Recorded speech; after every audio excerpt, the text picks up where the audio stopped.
This is married at first sight, not single at first sight.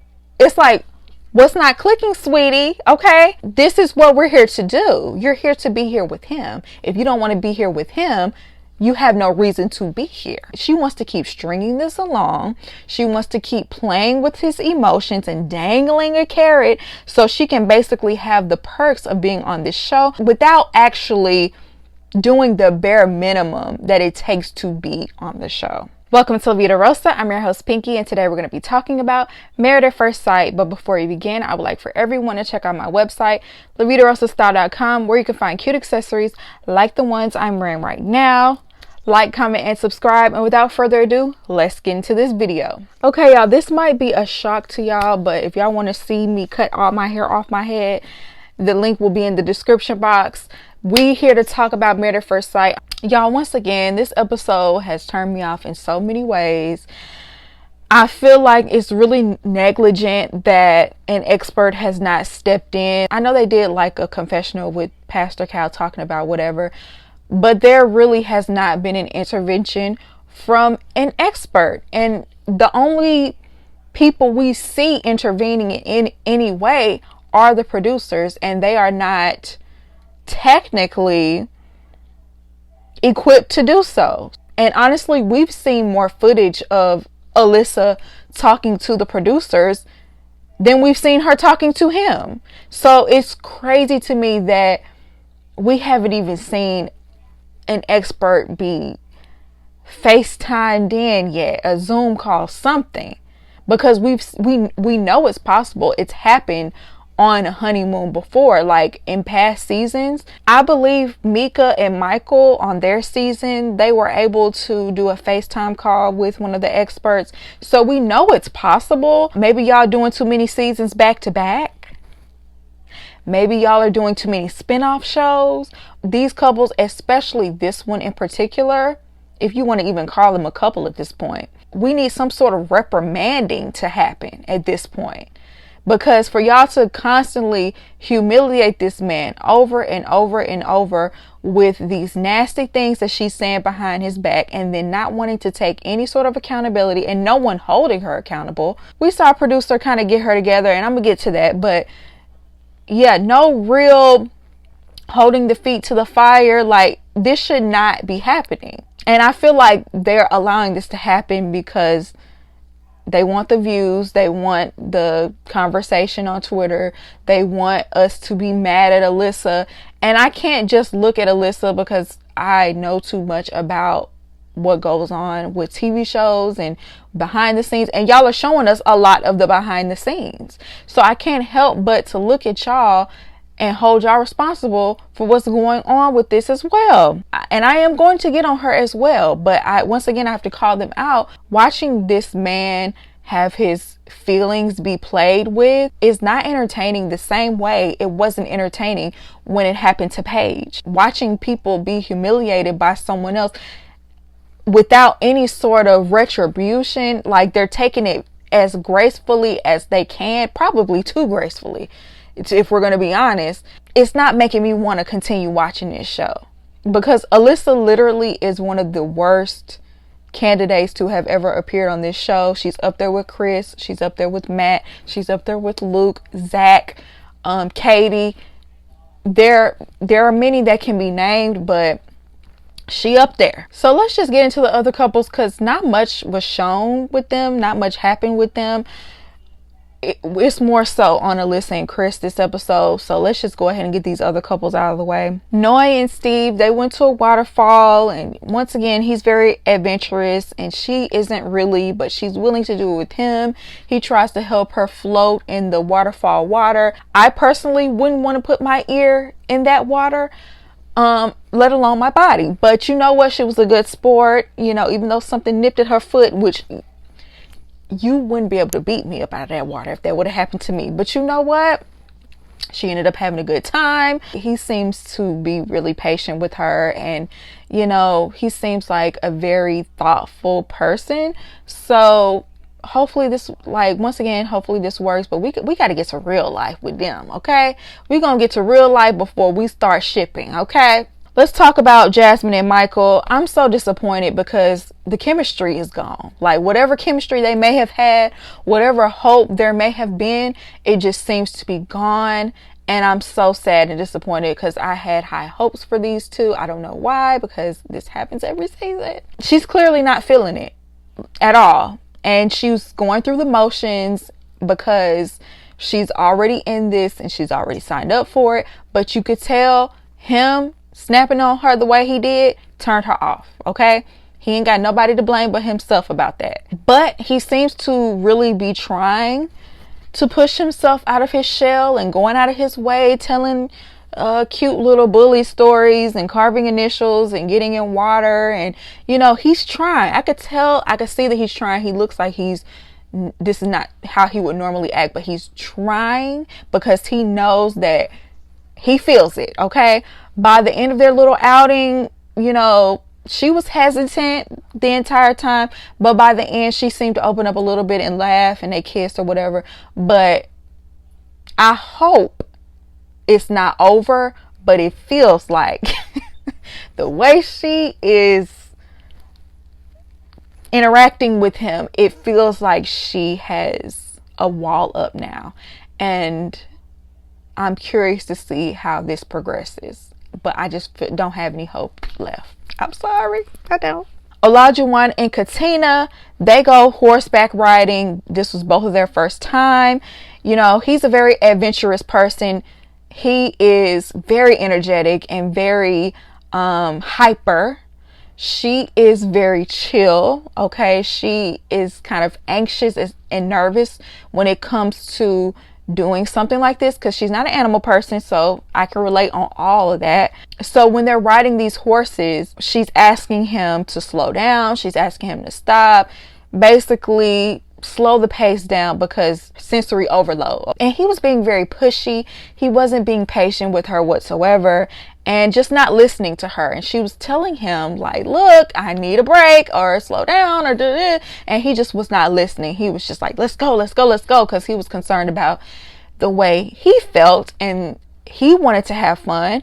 But you have to understand, it's two people here. And I feel like her even getting on that horse and riding it, I feel like that was her compromising because it didn't look like something she really wanted to do. For him to not be as compromising was disappointing, to say the least. He has to handle her differently than he would like a friend. Like if you were with your homie and y'all were doing it like, come on man, let's do that.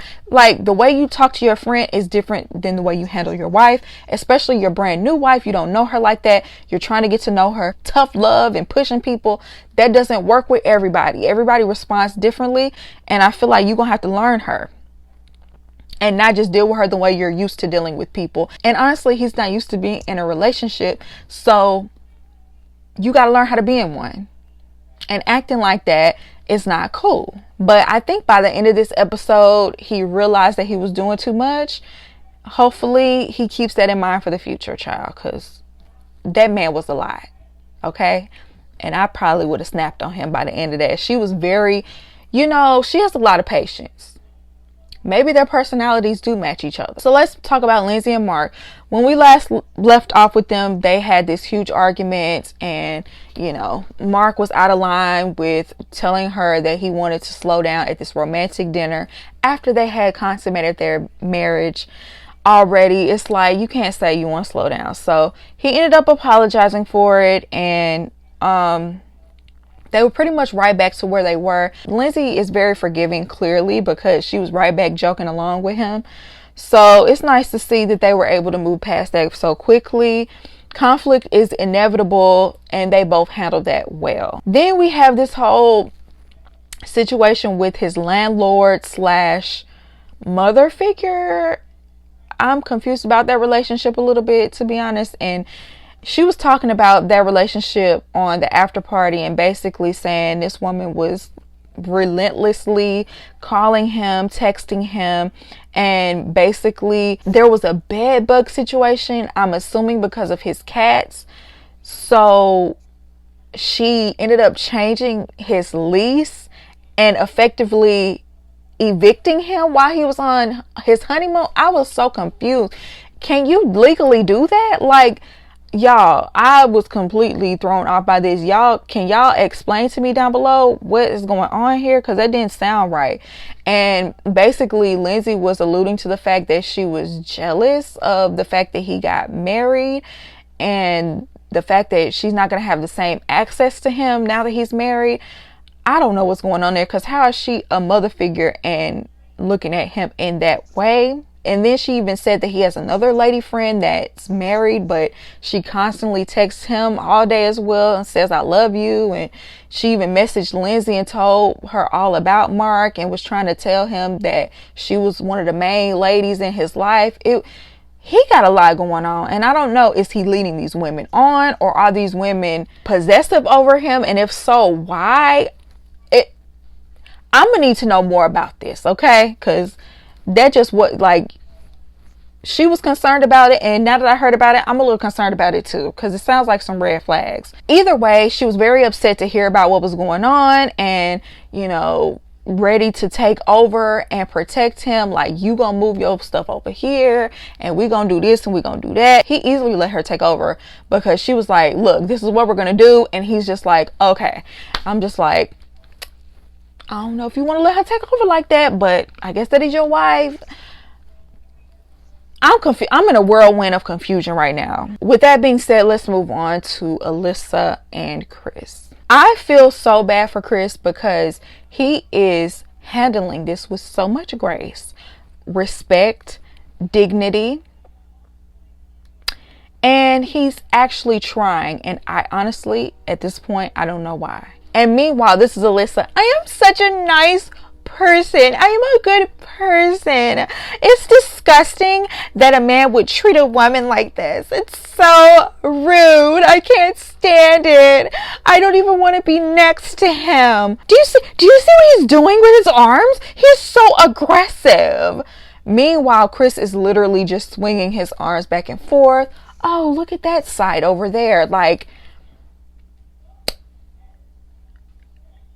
the definition of Karen. I'm sorry. He's been trying to contact her and set up little outings for them to do. She has not been responding, and it got to the point where they literally, I'm assuming the producers had to step in and literally force her to play tennis with him. So after they played tennis, he brought up moving in, and she alludes to wanting to move in, but not wanting him to move in, basically. And she felt robbed because she wants to hang out with her girls, people you just met. It's like, girl, this is not that show, and you are not that girl.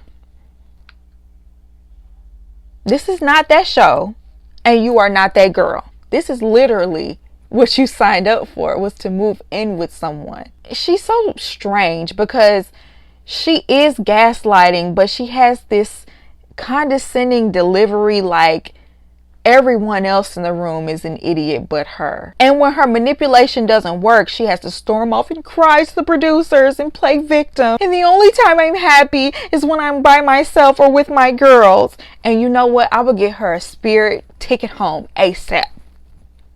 ASAP. Finally, we got someone to slightly get her together, okay? I want to say this is Montre. They said it was producer number 3, but I want to say allegedly this is Montre, because it feels very Montre-ish, okay? Montre, okay?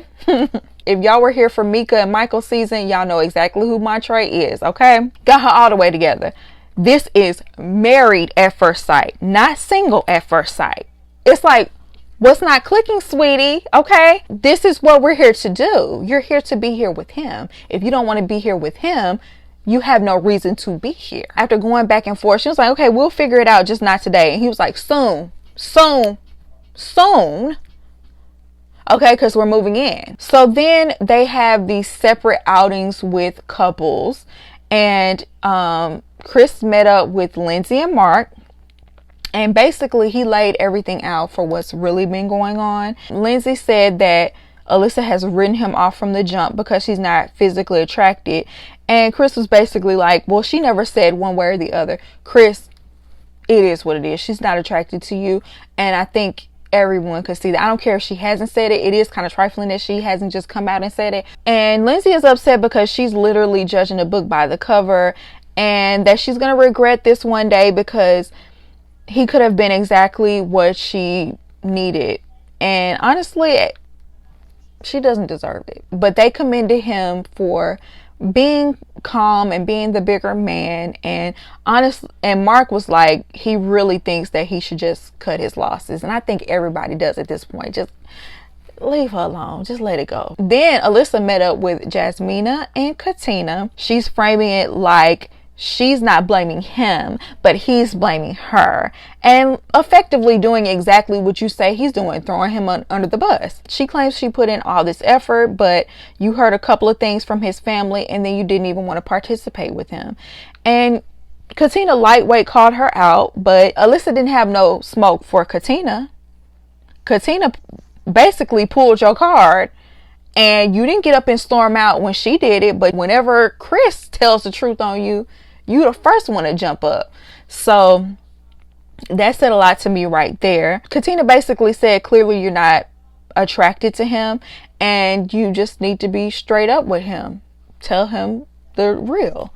So then later on, they all have a group dinner and we get to the point where they discuss moving in, because clearly Chris and Alyssa are not on that tip, okay?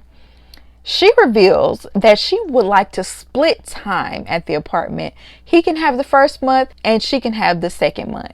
And girl, that's not how any of this works. I mean, girl, like, she didn't realize how ridiculous she sounded explaining that in front of everybody, because clearly that's not how any of this works, okay? This is not about participation, and if you are truly participating, then you would want to move in with him, not move in so you can be in the same place and want to film with people. Like, why do you keep exposing your hand like that? Like, how do you not realize that this is not making you look good? She doesn't realize how transparent she is. Like, everybody can clearly see that you just want to be on TV. Like, she has zero self-awareness. Then you have to keep saying things, I'm a good person, I'm a good person, when you are treating Chris like you're acting like a jerk. I'm so proud of Chris for putting his foot down and saying that he's not, you know, I like all of you here, but I'm not interested in that. I'm here to be married, okay? I'm so glad he made that clear.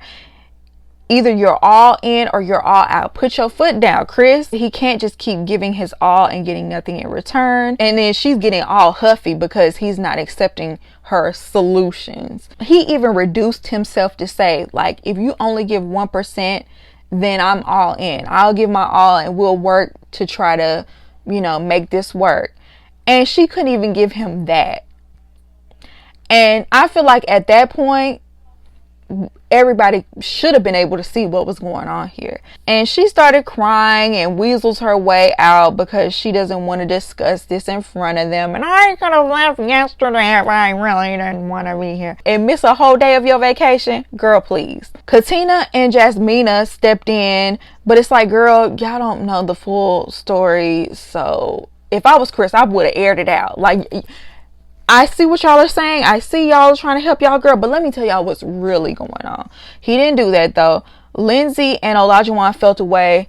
You could tell they was itching to say something, but they didn't. So she ended up getting her little sympathy. Oh, I don't want to talk about this in front of everybody. So she got to play it off that way.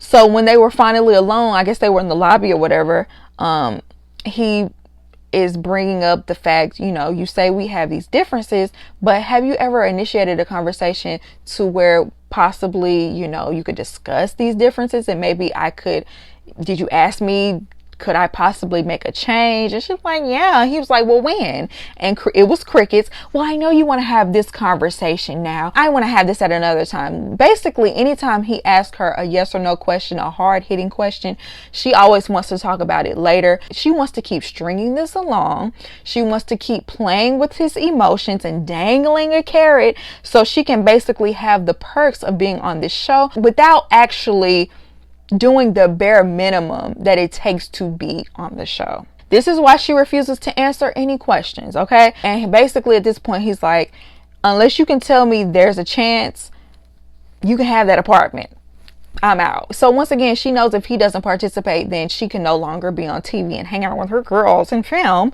So She basically looks at the producer like, look at what he's doing. I can't deal with it. Don't look at how he talks to me. And the producer had the nerve to ask him to give her more time. Where's Montre when you need him? And basically, in so many words, he said that she's just here for TV.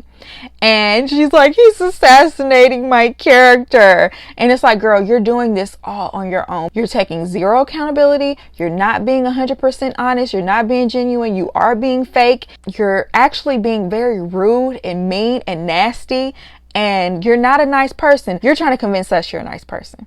Even your mama know you're not a nice person. And the producers know you're a nice person. That's why they keep posting all this behind the scene footage. This has to be the most behind the scenes footage we've ever seen of a contestant on this show. Seriously, we've seen her talk to the producers more than we've seen her talk to anyone else. So now I'm going to talk about the after party episode, because we got more behind the scenes information that helps to clarify what's going on. They had Chris on there and they had Lindsey. The only person that was missing was Elijah. Oh, I wish she was on that episode. Oh, Lindsey and Elijah going in. Chris was on there. He was not amused whatsoever. Like, when they played back anything between him and Alyssa, he was clearly not amused anytime they played back that footage. So Chris told us that whenever him and Alyssa, and I guess the other couples, they went to City Hall to get their marriage license, he asked for her number and she's like, nah, I'm good. I know where to get it if I need it. For your own husband? She didn't even want to give her own husband her phone number. That's about as trifling as it gets. So then they went before the officiant, and I guess they already had signed that they want to get married, but the officiant just kind of wanted to hear verbal confirmation that they wanted to get married, and he was like, I do. And Alyssa refused to answer, and Lindsey said that she overheard Alyssa speaking with her lawyers about trying to get out of this. They got on a plane, but she didn't want anything to do with him. She didn't want to sit next to him. She made a producer sit in between them because she just did not want to talk to him whatsoever. It was a 4-hour plane ride. I'm just so confused as to how this behavior was allowed. Why was she even allowed to go on this trip in the first place if she has been going against this process every step of the way? I just don't understand it. But yeah, you guys, that's pretty much it. Y'all let me know how y'all feel down below. I would love to hear your opinion. Do you agree with me? Do you not agree with me? Let me know. And I hope you enjoyed this video, and I'll see you in my next one. Peace.